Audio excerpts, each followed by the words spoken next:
Hello everyone. तो अब हम लोग एक नए चैप्टर की तरफ बढ़ रहे हैं। This is the chapter number 15 और चैप्टर का नाम है perimeter and area of plane figure. हमने सिंपल नाम लिख दिया है पेरीमीटर एंड एरिया। ठीक, तो सबसे पहले बात आती है व्हाट इज पेरीमीटर। तो पेरीमीटर क्या होता है? Perimeter of the plane figure is the length of its boundary।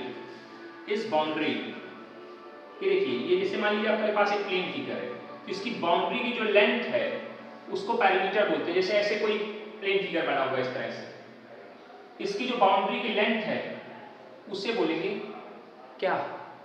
Perimeter. तो पेरीमीटर मतलब the perimeter of a plane figure, perimeter of a plane figure is the length of its boundary। it is clear and confirm। उम्मीद है आपको ये बात समझ में आ गई होगी, इसमें कहीं कोई डाउट नहीं होना चाहिए। ठीक, कोई दिक्कत हो तो बताइए। मतलब अगर हम its sum of its boundary, मतलब या दूसरे शब्दों में उसको बोलें तो sum of the all side of the plane figure, sum of length, sum of the length of, sum of the length of the all side of the plane figure। that figure may be quadrilateral, that figure may be pentagon, hexagon, octagon, triangle, कुछ भी हो सकता है, rectangle, square, rhombus, कुछ भी। तो sum of the all side of the plane figure, length of the all side of the plane figure, length of the all side of the plane figure is called perimeter। आप जानते थे, इसमें कोई नई बात नहीं, सिर्फ आपको बताने के लिए। और अब बात आती है जो पेरीमीटर होगा तो उसका सर यूनिट जरूर होगा। हाँ बिल्कुल होगा। इसका यूनिट वही होगा जो जिसमें इसकी साइड की यूनिट होगी। जो साइड की यूनिट होगी वही पेरीमीटर की यूनिट होगी। अगर साइड सेंटीमीटर में होगी तो पेरीमीटर सेंटीमीटर में आएगा, अगर साइड मीटर में होगी तो पेरीमीटर मीटर में आएगा, अगर साइड किलोमीटर में होगी तो पेरीमीटर किलोमीटर में आएगा। Is it confirm? The unit of the perimeter is same as the unit of its length. ठीक, its length of the side, इसमें कोई दिक्कत नहीं। एरिया क्या होता है? एरिया क्या होता है? What is area? The area of the plane figure. Plane figure का मतलब समझ रहे हैं ना? रेक्टेंगल, ट्राइंगल, जो फिगर बना रहे हैं प्लेन फिगर है, ये प्लेन फिगर हो गया। इस प्लेन फिगर, ठीक, तो हमने क्या बोला? एरिया। किसकी बात कर रहे हैं? एरिया की बात कर रहे हैं। तो the area of a plane figure is, the area of a plane figure is measure of the surface enclosed surface। अगर इस फिगर को हम जमीन पे ऐसे रख दें तो जितना सरफेस ये इंक्लोज कर देगा, बंद कर देगा, घेर लेगा। इंक्लोज का मतलब क्या है? ऐसे मान लीजिए कि हम इस ट्रायंगल की कटिंग को कहीं एक जमीन पे ऐसे रख दें तो वो कुछ ना कुछ एरिया, कुछ ना कुछ पार्ट, कुछ ना कुछ पोर्शन को इंक्लोज कर लेगा। तो उसी का जो मेजरमेंट होता है दैट इज कॉल्ड एरिया। तो the area of the plane figure is the measure of the surface enclosed by its boundary। its boundary, it is confirmed। boundary मतलब its sides, जो भी एरिया इंक्लोज होगा उसकी बात करते हैं। इसमें कहीं कोई दिक्कत आपको नहीं होनी चाहिए। अच्छा, ये तो डेफिनेशंस थी छोटी छोटी। और इसकी जो यूनिट होती है, इसकी यूनिट क्या होती है? Square centimetre, square metre, square kilometre. अगर आपकी लेंथ मीटर में है तो स्क्वायर मीटर, लेंथ सेंटीमीटर में स्क्वायर सेंटीमीटर। तो यूनिट भी आपको क्लियर है, कोई दिक्कत नहीं होनी चाहिए। अच्छा, तो सबसे पहले हम बात करते हैं कुछ प्लेन फिगर्स की और उनके अकॉर्डिंग उनके एरिया और पेरीमीटर की बात करते हुए आगे बढ़ना है ना। ठीक, तो सबसे पहले बात करते हैं area of the triangle. Triangle के बारे में जानते हैं। A plane figure enclosed by the three sides is called triangle. A plane figure enclosed by the three side is called triangle. तो एक ट्राइंगल है, इसका नाम ए है, इसका नाम बी है, इसका नाम सी है, और ये इसकी परपेंडिकुलर हाइट है, इसका नाम h है, और इसका नाम m दे दिया है। तो हमने आपने पढ़ा था किसमें? 9th में, 10th में पढ़ा था ना। 9th में क्या पढ़ा था? 9th में एरिया का फॉर्मूला पढ़ा था ट्राइंगल के। क्या फॉर्मूला था? ऐसे लिखते थे, एरिया का मतलब AR triangle ABC, area of the triangle ABC is equal to 1/2, इसको थोड़ा ऊपर लिख देते हैं अभी, 1/2 बेस इनटू हाइट। याद करिए, बेसिक फॉर्मूला पे यही था, area of the triangle ABC. किसी भी ट्रायंगल के एरिया का फॉर्मूला, ट्रायंगल का नाम अगर बदलेगा बदल जाएगा PQR, XYZ जो भी नाम देंगे उसके हिसाब से। Area of the triangle ABC 1/2 base into height. तो what is the base of this triangle? The base of this triangle is BC and the height is AM, so that आप इस ट्रायंगल के लिए फॉर्मूले के रूप में किसको यूज करेंगे? 1/2 BC इनटू AM को यूज करेंगे। कोई दिक्कत नहीं। क्या आंसर होगा? इसकी जो यूनिट होगी तो square unit, square centimetre, square metre, square decimetre, square millimetre, जो भी आपके अकॉर्डिंग क्वेश्चन में गिवन होगा। और इसके बाद बात आती पैरीमीटर की। पैरीमीटर, पैरीमीटर ये तो बहुत ही आसान सी बात है। Sum of the sides, sum of side, sum of side का मतलब सबसे पहली साइड कौन है? AB plus BC plus CA। एक और चीज आपको हमने बताई थी जब आप कहाँ थे? 9th में। तो ये एंगल A है, ये एंगल B है, एंगल C है। तो opposite side of the angle A is called small a। The opposite side of angle A is called small a। भूल गए? एंगल B की opposite side small b, angle C की opposite side small c होती है। The opposite side of angle A is small a, opposite side of angle B is small b, opposite side of angle C is called small c। तो ये आपके पास आपको याद होगा ये बातें। तो इसको हम लोग ऐसे भी लिख सकते हैं A plus B plus C, sum of the sides, side A है, B है, C है, A plus B plus C भी वैल्यू हो सकती है, sum of the side, this is called perimeter. ठीक। अच्छा, इसके बाद इसमें एक और बात हमने सुनी थी, इसके एक वर्ड आता था half perimeter. Half perimeter of the triangle, इसको लोग S से लिखते थे। Half perimeter of the triangle, S क्या है? ट्रायंगल में S को किससे डिनोट किया जा रहा है? Half perimeter of triangle, half perimeter of triangle. तो ट्रायंगल का पैरीमीटर सर कितना है? ट्रायंगल का पैरीमीटर बताइए। Perimeter A plus B plus C है, उसका हाफ। S का मतलब क्या होता है? Half of the perimeter. S मतलब half of perimeter of triangle. तो हाफ मतलब 1/2, पैरीमीटर मतलब A plus B plus C। तो S का मतलब जान गए। S का मतलब क्या होता था? A plus B plus C। अब इसी S को लेकर आगे चले, इसी S को लेकर जब आगे चले तो एक एरिया का और फॉर्मूला आपको पढ़ाया गया था। एरिया निकालने का एक और फॉर्मूला पढ़ाया गया था जिसका नाम क्या था? Heron formula. क्या नाम था? Heron's formula. याद करिए क्या फॉर्मूला था? एरिया ऑफ ट्रायंगल ABC, अच्छे से लिख देते हैं। अच्छा, area of triangle ABC is equal to, क्या फॉर्मूला था? Under root S minus A, S minus B, S minus C। तो देखिए सारी बातें हमने पहले डिस्कस कर दी। S half perimeter of the triangle, और A क्या है? Opposite side of angle A। B क्या है? Opposite side of angle B। C क्या है? Opposite side of angle C। तो ABC के बारे में डिस्कशन हो गया और हीरोन फॉर्मूला का भी डिस्कशन हो गया। हाफ पैरीमीटर भी हमने आपको बता दिया। कोई इसमें दिक्कत, कोई प्रॉब्लम, कोई परेशानी हो तो आप हमें तुरंत बताएं। उसके बाद बात आती है, इसके बाद ये जो फॉर्मूला होता है ये किसी भी ट्रायंगल के लिए पर्याप्त है, लेकिन कुछ पर्टिकुलर ट्रायंगल से मान लिए गए, जैसे आपका इक्विलेटरल ट्रायंगल, इसके फॉर्मूले आपको डायरेक्टली यूज करने पड़ते हैं। तो इसलिए इसके बारे में जरूर हम एक बार डिस्कस कर लेंगे कि अगर हमारे पास एक कैसा ट्रायंगल हो, एक इक्विलेटरल ट्रायंगल हो। कैसा ट्रायंगल हो? इक्विलेटरल ट्रायंगल हो। तो उसके बारे में क्या बातचीत बनती है, क्या तरीका बनता है, क्या प्रोसीजर बनता है, उसको भी समझने का प्रयास कर लेते हैं, है ना। चलिए आगे बढ़ते हैं। तो आगे हेडिंग डालिएगा, area of equilateral triangle. Area of equilateral triangle, area of equilateral triangle, बात करते हैं इसकी। चलिए सुनिए, तो इक्विलेटरल ट्रायंगल का एरिया ऑफ इक्विलेटरल ट्रायंगल का फॉर्मूला पढ़ा था, क्या था? √3/4 इनटू साइड का स्क्वायर, साइड का स्क्वायर। अगर साइड मान लो स्मॉल a है तो फॉर्मूला बन गया था √3/4 इनटू a स्क्वायर, जिसको आप लोग ऐसे सीधे सीधे याद करें तो √3/4 a स्क्वायर। फिर इसमें एक और चीज पढ़ाई गई थी 9th में, height of equilateral triangle. Equilateral triangle की हाइट, इक्विलेटरल ट्रायंगल की हाइट क्या फॉर्मूला था? √3/2 इनटू a, √3/2 इनटू a। अब आपसे अगर कोई कहे निकली कैसे, तो अब आप देखो निकाल लेंगे कैसे। ये इसको बोलते हैं हाइट, हाँ जी सर हाइट बोलते हैं। ये अगर इक्विलेटरल ट्रायंगल 60 होगा, हाँ जी सर 60 होगा। इसका नाम m लगाया, लगा लिया। आइए सर, इस साइड ये अगर इक्विलेटरल ट्रायंगल तो ये साइड भी स्मॉल होगी, ये साइड भी स्मॉल होगी। है ना। आपको क्या निकालनी, एम निकालनी है, और आपको क्या पता है, एडी पता है। परपेंडिकुलर निकालना, हाइपोटेनस पता है, साइन ले लीजिए। Sine 60 equal to perpendicular upon hypotenuse.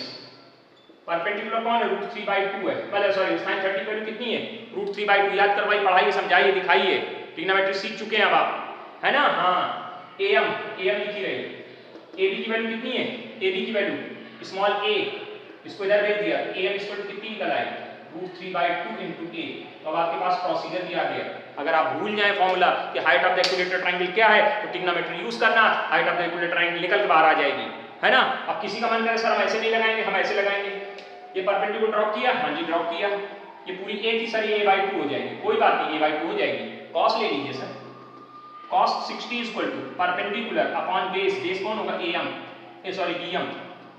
इसकी वैल्यू कितनी, इसकी वैल्यू कितनी, 1/2 लिख दिया। am कितनी है, am निकालनी सर, am निकालनी है, cos 60 बेस अपॉन, गलत लिख दिया, cos क्यों लगेगा, 10 लगेगा, परपेंडिकुलर अपॉन बेस लग रहा है तो 10 लेना पड़ेगा, गलत ले रहे हैं, 10 लीजिए। 10 60 equal to perpendicular upon base, base कौन है, bm, तो इसकी वैल्यू कितनी, √3/2, am a/2 हो गया, और bm लिखा रहा, नहीं गलत कर रहे हैं, फिर am निकालना है, bm की वैल्यू दे दी, bm की वैल्यू कितनी, a/2 नेक्स्ट स्टेप में जब इधर आएगा तो क्या बन जाएगा, a/2 और √3, तो इसको कायदे से लिखेंगे तो क्या निकल आएगी, √3/2a, वही तो बन गई। तो चाहे जैसे निकालें अब आपके पास प्रोसीजर पता है, height of the equilateral triangle √3/2a, a मतलब side of the equilateral triangle. इसके बाद बात आती है perimeter of equilateral triangle, perimeter sum of the sides a + a, कितनी वैल्यू हो जाएगी, 3a। Perimeter of equilateral triangle के बारे में आप क्या कहेंगे, कुछ नहीं कहेंगे, सिंपल फॉर्मूला याद कर लेंगे, और क्या बकवास थोड़ा नहीं करेंगे, करेंगे तो करते रहो, हम ना बता पाएंगे, है ना। हाँ मैं आते नहीं कैसे। चलिए अगला क्वेश्चन। अब बात आती है, कुछ बच्चे कहेंगे सर हम आइसोसेलेस का फॉर्मूला भी याद करना चाहते हैं, मत याद करिए, कोई नीड नहीं है, जबरदस्ती आप याद करके परेशान होना चाहते तो हो लीजिए, कोई दिक्कत नहीं है, किताब में लिखा है आप देख लेना, लेकिन हम नहीं बता रहे हैं, है ना। अगर आपको जरूरत है कि हम नहीं याद करना नहीं चाहते, हमारी मर्जी है, बिना याद करे जिंदा नहीं रहेंगे, तो भाई याद कर लीजिए, खाना नहीं अच्छा लगेगा याद कर लीजिए, है ना, तो फिर याद करना है तो आप याद करिए, हम फिलहाल याद करने का मशवरा नहीं दे रहे, क्योंकि इसका काम अपने आप चल जाएगा, पर प्रोसीजर आपके पास है, अपने आप लग जाएंगे सवाल, है ना। ठीक, चलिए क्वेश्चंस की तरफ बढ़ते हैं हम लोग। पहला एग्जांपल नंबर फर्स्ट, कह रहा find out the area of the triangle having base दे दिया सर, बेस कितना है, बेस इज 25 एंड हाइट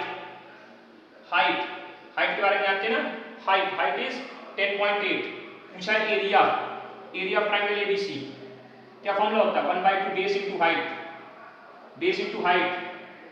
ये चैप्टर 9th में था, पढ़ा था, हमने कहा था बेटा दोबारा रिपीट होगा, लेकिन लोग कह रहे हैं सर कौन पढ़े, क्या जरूरत है, हमें सब आता है, चलो भैया आता है, हम लोग तेज चलेंगे।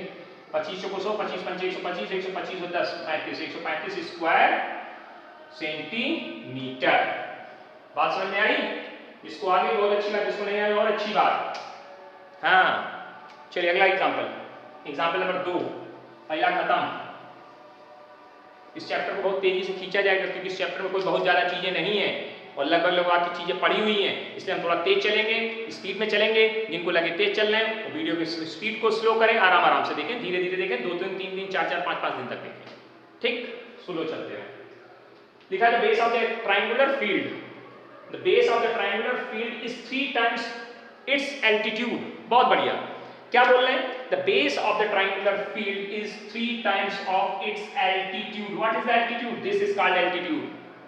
अगर एल्टीट्यूड x है तो बेस कितना हो गया सर, 3x हो गया, क्योंकि क्वेश्चन में कह रहा है the base is the triangular field is 3 times of its altitude, तो altitude is x, then base is 3x। बहुत बढ़िया। And if the cost of sowing in the field at the rate of 960 per hectare is 9000 per hectare. ये per hectare बोल रहे हैं।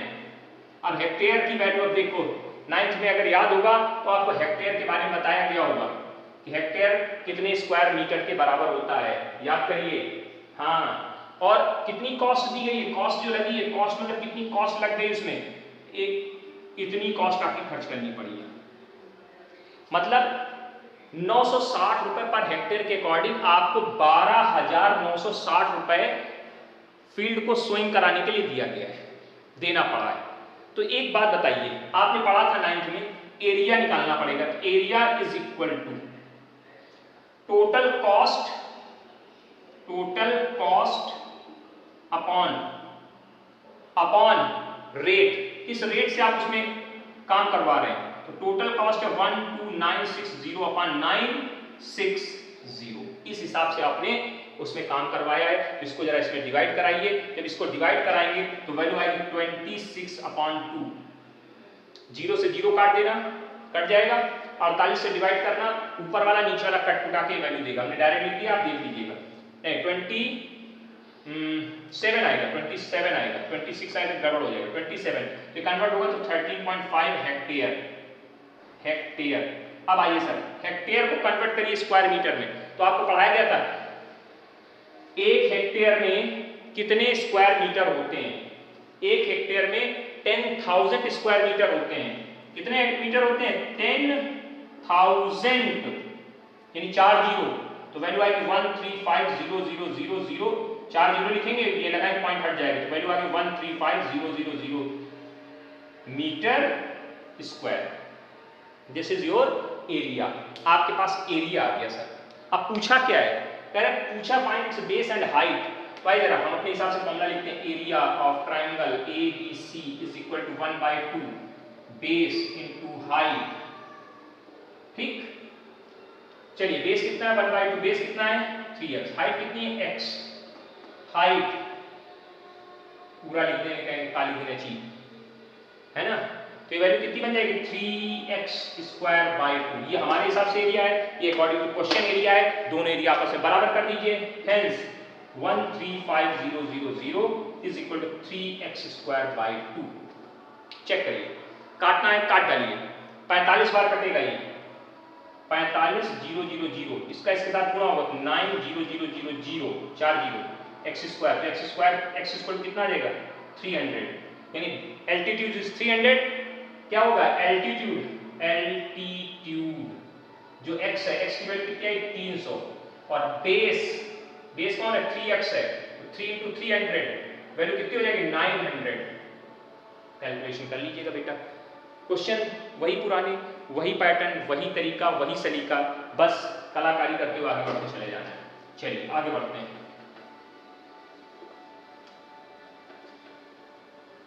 हाँ, अगला question क्या है? अगला क्वेश्चन क्या है? Length of the sides of the triangle are in the ratio of. तो साइड का मतलब होता है ABC। कितने रेशियो में? 3:4:5 के रेशियो में। ठीक, अच्छी बात है।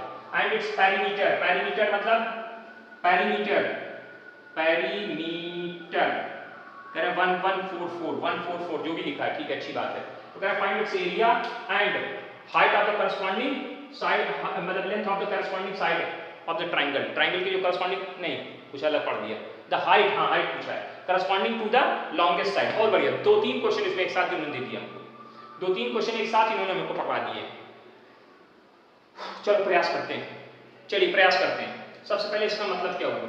इसका मतलब हुआ कि small a equal to 3x हो गई, small b equal to 4x हो गई, small c equal to 5x हो गई। कोएफिशिएंट का गुणा करा लिया, ABC पता चल गई। हमारे हिसाब से पेरीमीटर का मतलब होता है a + b + c equal to 144। यहाँ 3x, यहाँ पे 4x, यहाँ पे 5x इक्वल टू 144। 5 4 9 9 3 12। 12x बराबर 144 के। तो x बराबर कितने के? सिर्फ 12 के। x की वैल्यू यहाँ रख दी, तो हेंस a इक्वल टू कितनी आ गई? 36। b इक्वल टू कितनी आ गई? 48। और c इक्वल टू कितनी आ गई? 60। चेक करिए, साइड्स ऑफ द ट्रायंगल पता चल गई आपको। अब पूछा क्या है? सबसे पहले बात करी इन्होंने, क्या पूछी? सबसे पहले बात करें, find out the area of the triangle. Triangle का एरिया पूछा है। Find out the area of the triangle, triangle का एरिया पूछा है। चलिए, उसके बाद इसका बी पार्ट पूछा गया। अब ट्रायंगल जरा बना लिए इस तरह से। ये ए नाम दे दिया, ये बी नाम दे दिया, ये सी नाम दे दिया, कुछ भी नाम दे देना, नाम मत दो क्योंकि नाम के हिसाब से गड़बड़ हो जाएगा। सी सबसे लॉन्गेस्ट साइड कौन सी है? ये 60। तो यहाँ इसका नाम सी पड़ेगा। उसके बाद ये बी डाल दीजिए क्योंकि हमने इसको 48 कर रहे हैं। ये ए डाल दिया क्योंकि इसके सामने ये 36 है। जिस हिसाब से छोटी साइड, एंगल छोटा वाला, उसी हिसाब से नाम दे दिए। ठीक, तो एक इसमें क्या पूछा, सबसे पहले पूछा एरिया और फिर पूछा it's altitude on the longest side पे जो एल्टीट्यूड गिर रहा है उसको पूछा जा रहा है, दो बातें की जा रही है। तो सबसे पहले क्या करिए सर आप, सबसे पहले एरिया निकाल लीजिए, area of the triangle, area of the triangle कौन से फॉर्मूले से, हीरोन फॉर्मूले से सर सीधे निकालेंगे, जल्दी से फटाफट वैल्यू निकाल लीजिए, काम खत्म करिए। चलिए जरा S इक्वल टू क्या होगा, a plus B plus C by 2, a plus B plus C की वैल्यू 144/2 यानी 72 आ गई।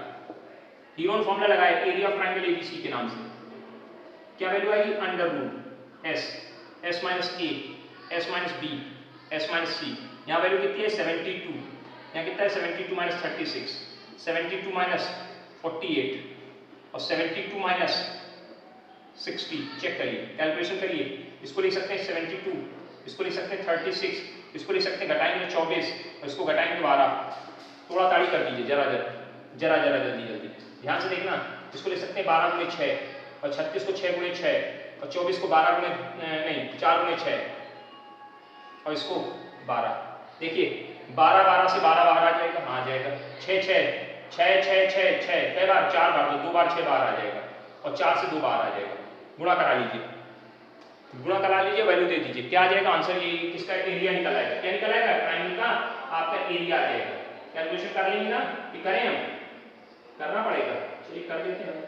तो जब कैलकुलेशन करेंगे तो कितना देखिए, गुणा कराइए, 6 दूनी 12, 12 गुणे 12 144, 144 गुणे 6 तो 6 चौक 24 की 4, 6 चौक को 24, 6 चौक को 24 की 4, 6 चौक 24 24 तो 26 की 6 और 6 कम 6 6 1 6 2 8, कितना आ जाएगा 8 से 64 सेंटीमीटर स्क्वायर, ये आंसर बना किसका, एरिया। अब बात की क्या कर रहे हैं कि लॉन्गेस्ट साइड की एल्टीट्यूड, तो आपने एक फॉर्मूला पढ़ा area of triangle ABC is equal to 1/2 base into height, ये फॉर्मूला यूज कर दीजिए।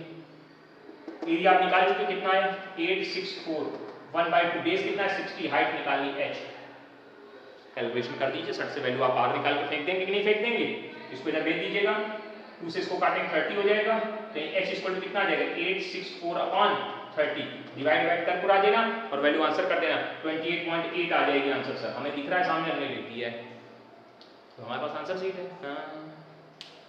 एग्जाम्पल लगा रहे तो आंसर दिख रहा है, हमने लिख दिया, इसलिए आप कैलकुलेट करके देख लीजिए, चेक कर लीजिए कि इसमें कोई दिक्कत वाली बात नहीं होनी चाहिए, ठीक।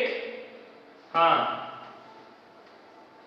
वीडियो को हमें प्रॉपर रिस्पॉन्स मिलना चाहिए, लेकिन ध्यान रखना, हम तुमने काम बंद किया, हमने अपना काम बंद किया, समझ लेना, बहुत सीधा सीधा हिसाब है, एक हाथ दे दूसरा हाथ ले, समझ गए ना। हाँ, और जिसने गड़बड़ किया समझ लीजिए, उसका बट्टा दार कर देंगे 2 मिनट में। अगला question example number 4, example number 4 की तरफ बढ़ते हैं। एग्जाम्पल 4 क्या कह रहा है, कह रहा है each side of an equilateral triangle measure 10 centimetre, बहुत simple, equilateral triangle 10 centimetre, 10 10 10 equilateral triangle, calculate its area, बहुत सिंपल फॉर्मूला, √3/4, साइड का स्क्वायर यानी 10 का स्क्वायर, कैलकुलेशन √3/4 into 100 25 √3 से परिचित हो चुके हैं सर आप बहुत बार, 1.732 दिया भी गया हो, 25 दूनी 50 50 25 ने 75 75 5 80 25 सत्ते 175 175 और 8 183 की 3 25 25 25 और 18 25 और 18 25 और 20 जोड़ो तो 45 और 45 में 2 कम ले 43 और पॉइंट लगा दीजिए, देखो कहां गिरा 1 2 2 3 यहां आ गया, सेंटीमीटर स्क्वायर लिख देना, आंसर कर देना, जो भी लिखा हो वैसे दे देना। दूसरा इसका पार्ट पूछा है, उसके बाद और एक भी पार्ट पूछ लिया, बहुत बदतमीज है, क्या हाइट ऑफ द ट्रायंगल भी पूछी है, height of triangle is equal to √3/2 into side, formula याद करिए, √3/2 इनटू साइड कितनी है 10, कितना आएगा 5√3, √3 की वैल्यू याद है 1.732, कैलकुलेशन कर देना, आंसर दे देना भैया, कितना आएगा 8.660, कुछ नहीं है, सिंपल टास्क है, करते चले जाओ बिंदास एकदम।